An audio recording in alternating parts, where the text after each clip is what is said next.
Get ready guys, because you're about to learn how to make your very own hologram.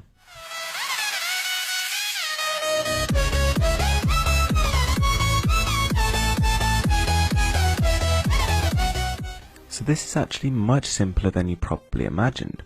All you're going to need is graph paper, a CD case that's been lying around, just an old one will do, some tape, a pen, a pair of scissors, a smartphone and a knife or glass cutter.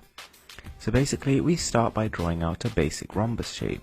Try and get yours as close to this as possible with the dimensions 1 cm by 3.5 cm by 6 cm. If you're feeling ambitious, you could always try and sort of double those or triple those and you will get a nicer effect, but just for ease of use and sort of getting this on camera, we're going for that size.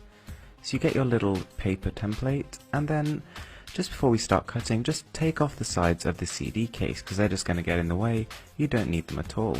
So ideally this is going to be plastic. If you just happen to have a glass one, it can work, but just be extra careful.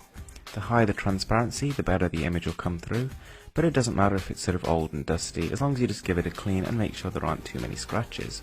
So then get a scalpel, a knife or a glass cutter, and again very carefully trace around the template. Once you've cut your first one out, you can then use that to get the others. Then you can see I've actually slightly broken mine. Shouldn't be too much of an issue. Try and fasten them together like this using a little bit of tape. I originally tried glue, but then they just fell apart, so this seems to work fine.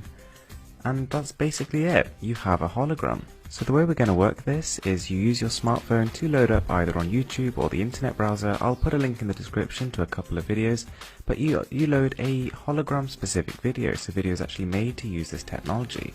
And basically you very carefully place the hologram that we've made onto the middle of your smartphone and it'll just work. Turn off all the lights and just enjoy. You actually get a full 360 degrees of vision.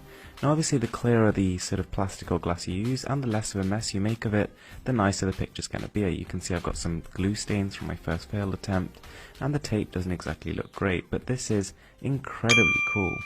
Thanks for watching guys, I hope you enjoyed this video.